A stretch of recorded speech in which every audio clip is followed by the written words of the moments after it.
en pacientes con nefropatía diabética porque son nefrotóxicos.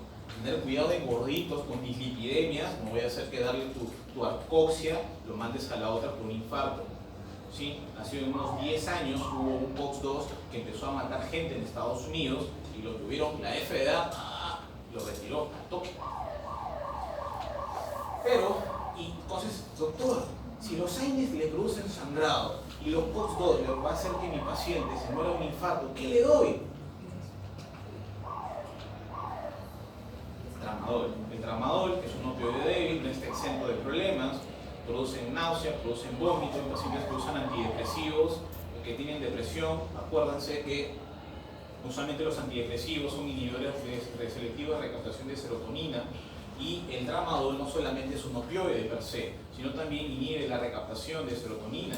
Entonces, si yo tengo un paciente con depresión que está tomando sertralina y toma tramadol, me va a dar un síndrome serotoninérgico. El paciente va a estar con diarrea, con náuseas, con vómitos y hasta se puede morir. Hay que tener mucho cuidado y preguntar siempre antes de iniciar tramadol. ¿Sí? En la práctica, yo tengo muchos pacientes con depresión y tramadol, y gracias a Dios, será porque Dios es peruano, no he tenido hasta ahora muchos problemas. Usualmente lo dejo en dosis muy bajas. Cuando ya el paciente empieza a subir más de 150 de la dosis de tramadol hasta 200, ya estoy pensando en cambiárselo por otro. Algunos productos que se consumen bastante: sulfato, condroitina, glucosamina. Hasta el 2008 se aprobaba que sí eran buenos, y a partir del 2012, porque estas son las guías internacionales de la guía europea y a nivel de Estados Unidos, ha salido una nueva, o va a salir una nueva, pero igual no se recomiendan su uso. ¿Ya? Suplementos de condroitina, de glucosamina con condroitina. Pero también, ¿qué nos podría ayudar, doctor? Pero yo tengo dolor crónico. Ojo, esta es la parte de reumatología, esta es parte del envejecimiento, ¿no? Ya, doctor, usted le da tramadol, pero tiene sinovitis, ¿no le puedo dar AINES? Sí le puedes dar AINES, pero por tiempos cortos de tiempo le puedes dar AINES. Y también puedes usar topical AINES. O sea, no se olviden de que la presentación de diclofenaco, indometacina, también se pueden dar de forma tópica. Y no es que porque se aplique de forma tópica no son gastrolesivos, claro que sí, son gastrolesivos. Pero eso hay que quedarlo por corto tiempo. ¿Ya? Vamos a ver un ratito osteoporosis, muy cortito también, porque la clase es bien larga, son 105 diapositivas. Osteoporosis, ¿qué cosa es? Disminución de la mineralización ósea. Esto es un hueso con osteoporosis. Usualmente el diagnóstico es densitométrico, usando el T-score, como ya seguramente han visto en práctica en la teoría de osteoporosis. Epidemiología es la enfermedad ósea más frecuente, es prevalente en el 26% de las mujeres de 50 años, o sea, es altísimo. Y en pacientes de mayores de 70 llega a ser, indistintamente del sexo, llega a ser del 24% de la cadera y un 40% de la columna lumbar. ¿Sí? Esto es importante, 70 a 80 años. ¿Sí? Hay osteoporosis, miren, en un 40% de estos estudios. ¿Por qué es importante la osteoporosis? La osteoporosis es importante porque esta me mata al paciente. Doctor, pero la osteoporosis no da dolor, no da síntomas. Sí, no da dolor ni da síntomas. Pero ¿por qué la osteoporosis va a matar al señor? Porque la osteoporosis, ¿qué produce? Fracturas. Y una fractura de cadera en el grupo etario de más de 80 años es mortal por las complicaciones funcionales, intrahospitalarias que produce una cirugía de fractura de cadera. Por eso nosotros tenemos que prevenir. Es por eso que es importantísimo hacer el screening de osteoporosis y tratarla. Es sumamente importante, porque si yo prevengo esto, le voy a ahorrar al Estado un chupo de plata, al paciente también. Porque una fractura de cadera, una prótesis así en una clínica no tan buena, me está costando entre 20 y 25 mil soles. ¿Ya? Esto es a nivel de columna lumbar, y a nivel del fémur también es alto. Fractura de cadera generan un gasto sanitario muy alto. Se gasta más en tratarlas que en prevenirlas, por supuesto.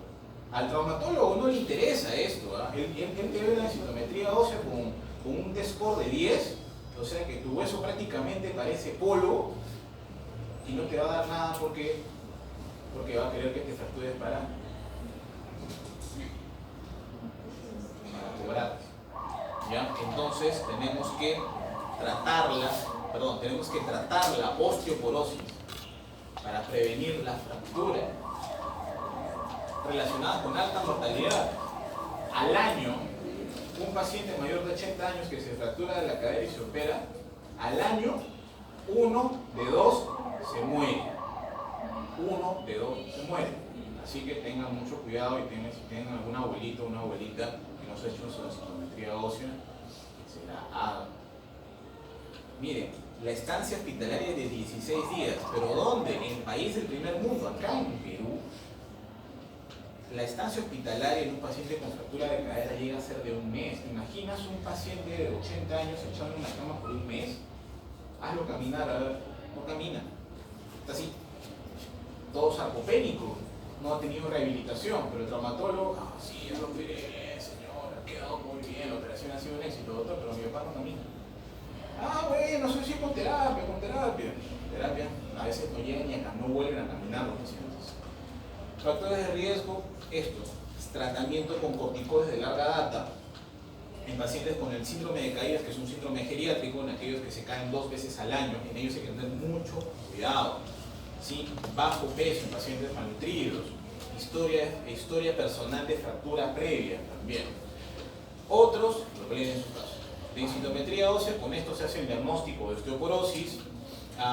Nosotros usamos este valor que es el T-score, que son desviaciones estándar tomados de un grupo de mujeres jóvenes de 20 a 29 años, que se hizo un estudio hace muchos años, a todas se les hicieron densitometría ósea y de ahí sacaron un valor, y ese valor es el T-score. ¿A quién se lo voy a pedir? A todas las mujeres mayores de 65 años y a todos los varones mayores de 70 años. En menores, siempre y cuando tengan un FRAX alto. Ahora les voy a mostrar qué es el FRAX.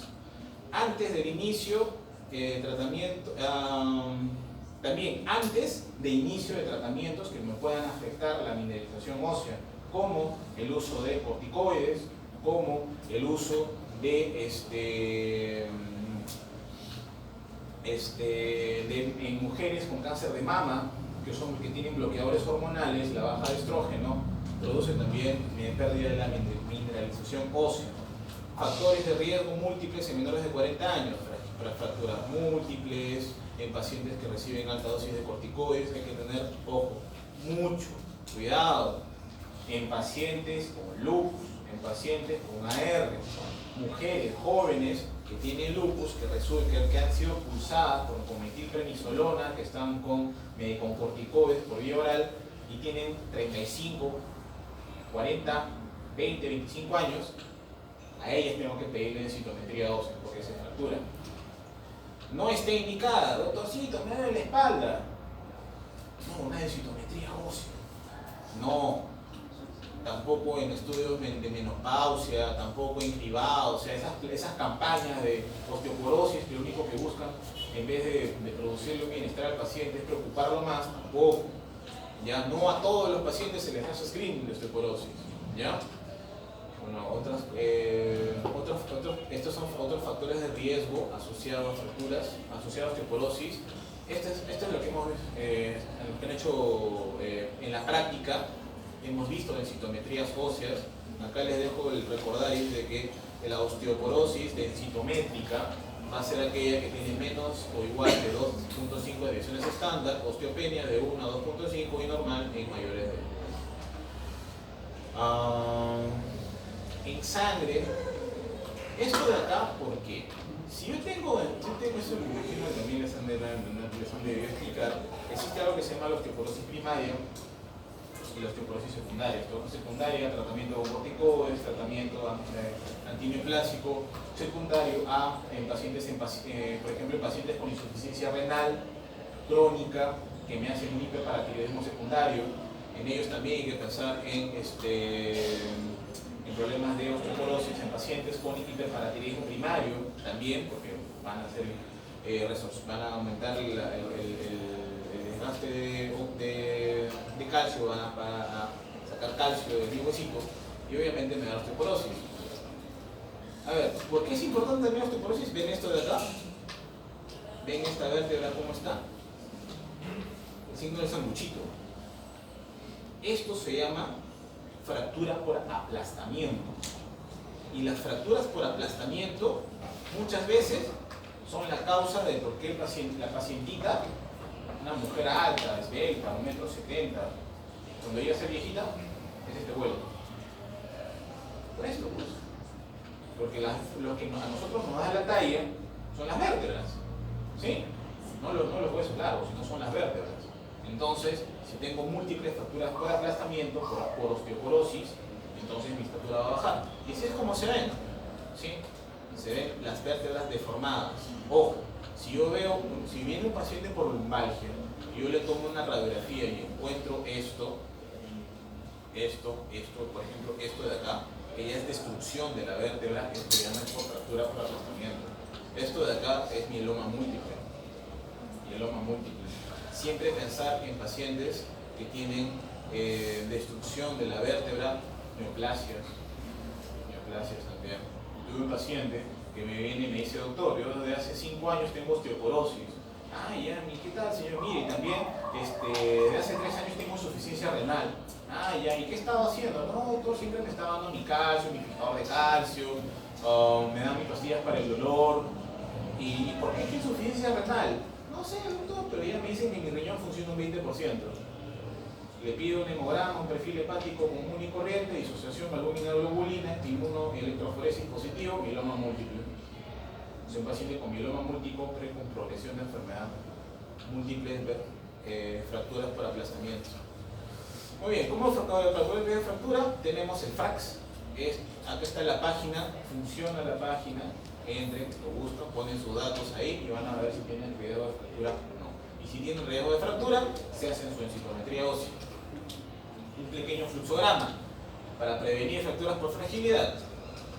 ¿Tengo fractura previa? No.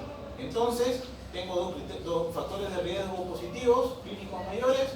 No, o sea, no tengo cáncer de mama, ni tengo uso crónico de corticoides, ni tengo fracturas previas. No, medidas generales, toman tu leche en shock. Fractura previa, sí. Fractura por osteoporosis, no. Entonces seguramente me saqué la mure en la moto. ¿Tiene más de dos factores de riesgo? Sí. Medida de densitometría ósea y el FRAX, radio de fractura. Si tengo una fractura por osteoporosis, hago mi densitometría ósea y me va a salir si tengo osteoporosis, o sea, un T-score más de 2 puntos mayor o igual de 2.5.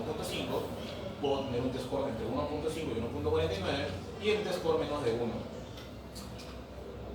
Si tengo osteoporosis, medidas generales, tratamiento farmacológico y, ¿qué más? Le pido una densitometría de control al año y medio. Valor tratamiento farmacológico si es que tengo un paciente con osteopenia. Ojo, si tengo una mujer joven que ha tenido, por ejemplo, que ha tenido un problema endocrinológico, llamémosle, o sea, ha sido una paciente que ha tenido una hemorragia uterina, en la que ha tenido que hacer una extirpación del útero, en el cual ha tenido que hacer una oophorectomía por un problema de cáncer de ovario, una mujer que ya está deprivada de hormonas y es una paciente que tiene alto riesgo de hacer osteoporosis. En ella, por ejemplo, sí le daría tratamiento farmacológico, así no me salga un tratamiento, un resultado de osteoporosis. ¿En quiénes más? En pacientes que reciben corticoterapia prolongada. Muy bien. Si no tiene riesgos, no le doy factor de tratamiento, medidas generales, y le pido una densitometría ósea en 2 años, en 3 años, en 4 años. ¿Sí? Tratamiento, rapidito nomás, actividad física, eliminación de hábitos nocivos, prevención de caídas, o sea, ejercicios para el paciente para fortalecer sus músculos y no se caiga, y estos suplementos de calcio y vitamina D.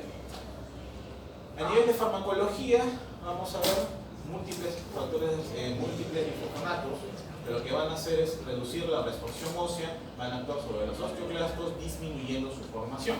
Por ello va a haber más cositas. Son los fármacos de primera línea en el tratamiento de la osteoporosis. Todos los bifosfonatos son iguales. Tal vez. ¿Por qué no? Porque no todos ellos están bien estudiados. O sea, algunos sí tienen efectos sobre las vértebras, sobre la cadera, pero otros no, por ejemplo, como el ivandronato, que a nosotros nos gusta usar bastante porque se da una vez al mes. Pero todos en realidad son iguales: alendronato, ácido soledrónico, y hay que tener cuidado con el ivandronato. Lo bueno del soledrón, el ácido soledrónico, es que se coloca una vez al año. Pero, también si lo voy a dejar por vía oral, o sea, el alendronato o el ivandronato, tengo que tomarlo con abundante agua y en ayuno. Porque como se da una vez a la semana o se da una vez al mes, quiero que el fármaco se absorba correctamente. Entonces tienen que tomar abundante agua para que el fármaco, se absorba más, y se tiene que dar en ayunas también por ese sentido. ¿Qué producen los bifosfonatos? Gastritis. Sí, producen gastritis. Pero es una gastritis que bastaría solamente con el uso de un maladrato, sucralfato, y en el peor de los casos un IBP. No es una gastritis que dure muchos días, por lo general. Y también está relacionado con osteonecrosis del maxilar.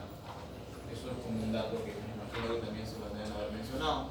Y tenemos el denosumab. El denosumab en los últimos estudios, son los que mejor beneficio tiene sobre los pacientes con osteoporosis. Es muy seguro de dar en ancianos porque no involucra con la tasa de filtración glomerular. Es seguro dar en los pacientes con insuficiencia renal. Muchos de ellos que ya tienen osteoporosis secundaria por hiperparatiroidismo, el denosumab es un fármaco muy seguro de dar, se coloca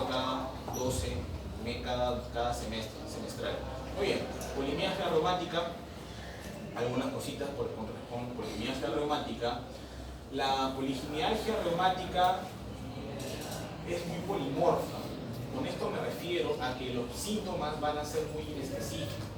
Usualmente el paciente el paciente, lo que, como les pongo acá, ¿no?, va a afectar los músculos de la cintura escapular. Ese predominio proximal a nivel de hombros, cuello, y produce cefalea. Es más frecuente en países escandinavos, en el norte de Europa, y está relacionado con la arteritis de células gigantes o también la arteritis de la temporal. Por eso es que muchos de los pacientes con polimialgia reumática también se quejan de cefalea constante. ¿Sí?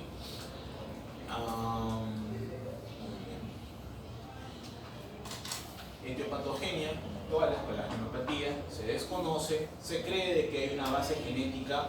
O sea, si yo estoy predispuesto a tener polimialgia reumática y yo fuerzo esto con factores ambientales, me va a dar. Como en la mayoría de las polaginopatías, las citoquinas inflamatorias, como interleuquina 1, interleuquina 6, factor de necrosis tumoral, también están afectados, van a involucrarse en este problema, y se va a caracterizar por dolor y rigidez en la cintura escapular, en la cintura pélvica y en región cervical. La rigidez es lo que más me va a llevar al diagnóstico. ¿Sí? El paciente está rígido en su cama, no se puede parar. El paciente dice: doctor, yo abro los ojos, pero me quedo en mi cama, prendo mi radio, estoy ahí hasta que se me pase. Y ya después, cuando pasa la hora y ya me puedo mover. Aparte, doctor, trato de colocar los platos en el estante y se me cae la mano. Entonces me peino y siento un poco de debilidad, casi como un paciente con polimiositis, ¿no?, que es también debilidad a nivel proximal. Y es a predominio nocturno, y es tanta la rigidez de que ya interfiere con sus actividades básicas de vida diaria, que es lo que más va a motivar su consulta, y debe estar siempre dentro de nuestros diagnósticos diferenciales. Muchas veces nosotros creemos nos olvidamos de que existe la polimialgia reumática y creemos: no, amiguita, tienes que hacer ejercicio, haz plancha, seguramente tienes problemas de bursitis, tendinitis. Para cómo le pedimos la ecografía y sale que tiene bursitis, le mandamos a terapia 6 meses, no mejora, le damos AINES, no mejora. No, ya no sé qué hacer. Siempre hay que pensarlo, mis pacientes. Y le preguntamos: señor, usted en la mañana, ¿cómo sabe? No, yo me quedo 1 hora en cama. ¿Y por qué no le pregunté eso? Porque no me acordaba de la polimialgia reumática. Muy bien. También hay otros síntomas generales como anorexia, fatiga, pérdida de peso y fiebre. Al examen físico lo que vamos a ver es rigidez, dolor en la cintura escapular a nivel de la palpación, va a haber incapacidad de la elevación de miembros superiores. El paciente te hace esto, hasta ahí nomás llega por dolor, y tú le haces ¡ah! No, medicina física de rehabilitación, tiene bursitis, tiene síndrome de manguito rotador, y muchas veces es una polingialgia reumática. ¿Sí? Va a haber a veces sinovitis articular no específica, es oligoarticular, y no va a producir erosiones y destrucción articular. El diagnóstico es fundamentalmente clínico. Estos factores diagnósticos tienen validez, tienen una sensibilidad tal vez no muy altas, pero siempre la rigidez matinal de más de 45 minutos, dolor o limitación de la cadera, esto, factor reumatoide y anticuerpos anticílicos citrulinados negativos, porque si esto lo trae positivo, porque la R también me puede dar síntomas parecidos a la polimialgia reumática, inclusive debe estar dentro de nuestros diagnósticos diferenciales. Van a haber algunos criterios ultrasonográficos y, como les digo, va a haber bursitis subdeltoidea, va a haber tenosinovitis, y a veces creemos que es por esto, por un reumatismo extraarticular, y al final resulta ser una polimialgia reumática. Entonces siempre tiene que estar dentro de nuestros diagnósticos diferenciales. Leí un artículo inclusive de que ante la duda, inclusive podríamos iniciar hasta una prueba terapéutica para ver si el paciente mejora o no, y parece mentira que esta patología responde muy bien al uso de corticoides. Algunos otros criterios, BCG por encima de 40, PCR elevada, pero en ancianos esto está elevado, porque el paciente, el adulto mayor, el ser adulto mayor te produce un estado de proinflamación, procoagulación, digamos, protrombótico. Entonces todo es como si el cuerpo, ya muérete pues, te voy a inflamar a propósito para que te mueras.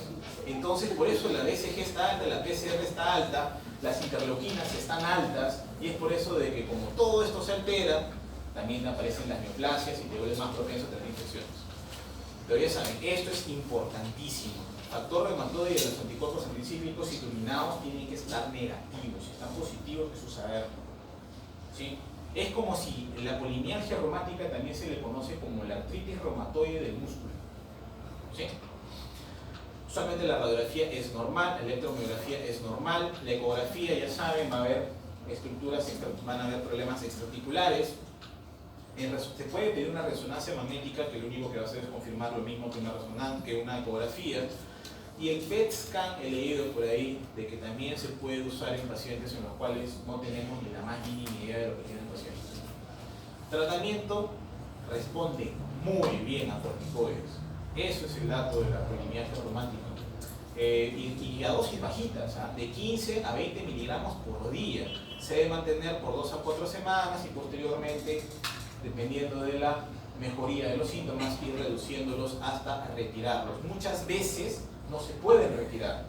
Yo tengo pacientes con polimialgia reumática que los tengo un par de años con 5 miligramos de prednisona y no se los retiro porque el paciente está yendo muy bien. Y en algunos casos, al retirarlos por completo, aparecen los síntomas.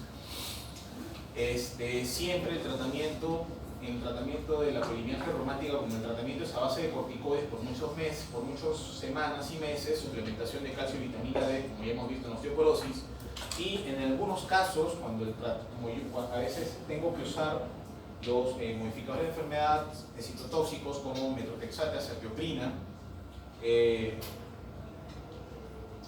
a veces al usarlos no han demostrado mejoría. ¿Por qué? Porque con los corticoides responden bien. Inclusive he tenido una vez un caso de un paciente con polimiositis, que al final había resultado ser polimialgia reumática, y como las dos se tratan igual con corticoides, el paciente mejoró. En un fluxograma, pero acuérdense de siempre, la rigidez, eso es el dato. La rigidez, problemas a nivel de la cintura escapular, ¿ya? Uso de corticoides y el seguimiento.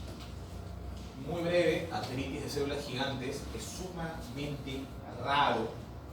Ustedes no han visto un paciente, un viejito que se le nota todas las venas, todas las arterias, por acá sumamente delgado. ¿Han visto? ¿Sí? que se ve, inclusive uno ve cómo pulsa la arteria temporal.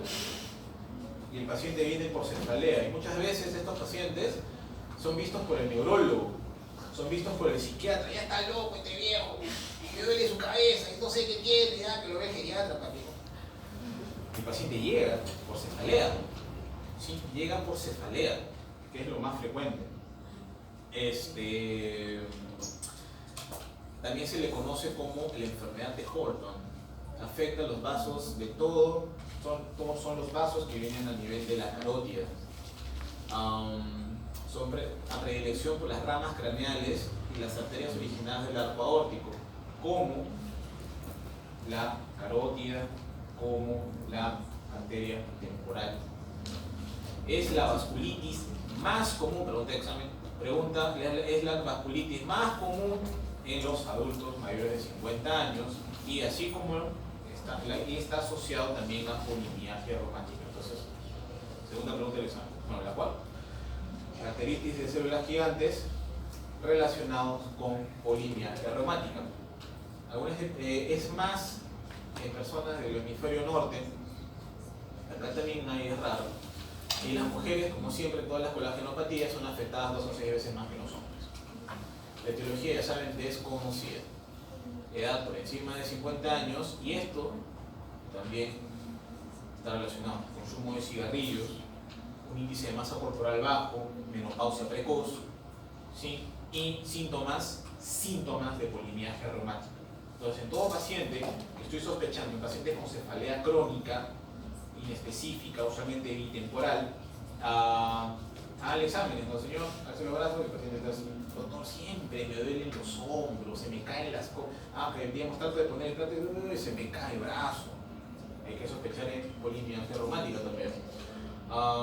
Como les mencioné, es una cefalea constante, bilateral, bitemporal. En un 85% de los casos va a haber claudicación de la mandíbula, va a haber disfagia y dolor en la lengua, puede asociarse al cuadro.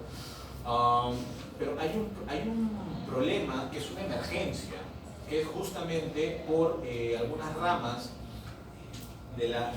son las arterias ciliares, que las arterias ciliares posteriores, que muchas veces se van a inflamar por esta vasculitis y me producen amaurosis fugaz, que si no es tratado a tiempo me produce ceguera hasta en el 60% de los casos. Entonces, si yo tengo un paciente que ya tiene diagnóstico de arteritis de la temporal, entonces el paciente empieza a disminuir la visión, tengo que darle tratamiento rápido y tengo que usarlo con corticoides. Esto es de la parte, produce también a nivel de puede producir también aneurisma de aorta abdominal, son síntomas inespecíficos, es una de las causas también de fiebre de origen desconocido en adultos de mayores de 50 años. Va a haber afectación de todas las de arterias de mediano y grueso calibre. En este caso, el ejemplo muestra un aneurisma de aorta, pero también puede haber a nivel de la aorta torácica aneurismas de la aorta torácica e inclusive en algunos casos hasta disección de aorta. Muchos pacientes tienen disección de aorta y nadie sabe por qué, y al final termina siendo una arteritis. Muy bien, diagnóstico, siempre pues pensando en la asociación con polimialgia reumática, va a haber aortitis y pueden en algunos pacientes presentar fenómeno de Raynaud, pero para no hacerlo largo, paciente con alta sospecha en aquellos pacientes que tienen cefalea bitemporal de meses de evolución asociado a síntomas de polimialgia reumática, siempre sospechar en arteritis de la temporal. Como ven acá, esta es la arteria carótida, vemos las ramitas y acá vemos claramente mi arteria temporal.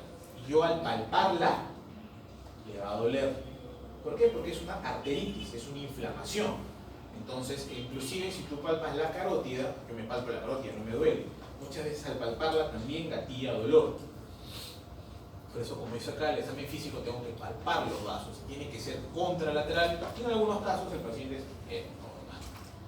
Exámenes auxiliares, BCG, PCR y PAN están altos, así como en la polimialgia reumática. Y acá la biopsia es el gold estándar. Acá sí yo tengo que pedirle biopsia. Entonces tengo que hacer un cortecito, tengo que sacar un pedacito de arteria temporal y verla al microscopio. ¿Y qué voy a ver? Como en todas las neuropatías, infiltrado, inflamatorio, granulomatoso, linfocitos y macrófagos, proliferación de la íntima con fragmentación de la lámina elástica.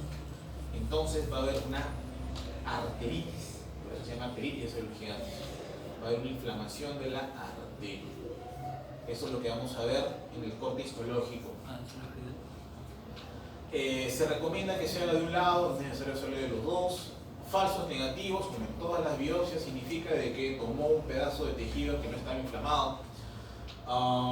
Se debe realizar al menos, si yo tengo la sospecha alta, como el tratamiento también de esta entidad que es a base de corticoides, yo le puedo dar corticoides al inicio y en 14 días de inicio de corticoides yo le puedo pedir una biopsia sin alterar el resultado. Lo mejor es que sea una biopsia con guía de ecografía Doppler para encontrar un engrosamiento de mi arteria y así poder tomar una mejor biopsia. Ahora, acá en el Perú muy raro hacen eso. No hacen biopsias de arteritis de la temporal. Una cosa es lo que dice la literatura, eso es una cosa que ustedes van a ver más adelante. Muchas veces lo que dice el libro es lo que se debe hacer, pero en la práctica no es. Muchos pacientes en los cuales he tenido la oportunidad de ver con arteritis de la temporal, que realmente es muy, muy raro, prueba terapéutica. Le das corticoides, el paciente mejora, la cefalea se le va y le pides obviamente su ecodoppler, carotidio y vas a ver pues engrosamiento, PSG, PCR alto y ya podrías inclusive hacer diagnóstico. El tratamiento, acá sí las dosis son más altas, pero la dosis máxima es de 60 miligramos por día. Y cuando hay compromiso ocular tienes que pulsarlo con metilprednisolona, usualmente de 3 a 5 días. Esa es otra cosa. Muchos de siempre los pulsos van a ser de 250 a 1 gramo. Y va a ser cuando hay afectación, siempre cuando es algo grave, ¿no? En el caso de pacientes con nefritis lúpica, que dan pregunta de examen, ¿con qué pulso son las nefritis lúpica? ¿No? Con metilprednisolona, también con ciclofosfamida. Cuando hay compromiso extraarticular también de la artritis reumatoide, los pulsos se dan también, ¿no? Con metilprednisolona. En pacientes con púrpura trombocitopénica autoinmune, una vasculitis que es muy frecuente en nuestro medio, también dan pulsos de metilprednisolona. Igual acá, cuando hay compromiso de nivel ocular, das pulsos de metilprednisolona. Acá también tienes que dar corticoides por largos periodos de tiempo y al igual que en polimialgia reumática, si yo doy corticoides por largos periodos de tiempo, tengo que dar suplementación con calcio y vitamina D para prevenir osteoporosis, inclusive hasta uso de bicarbonatos. Esta diapositiva ya estoy terminando, no se duerman chicos. Vamos, wake up, wake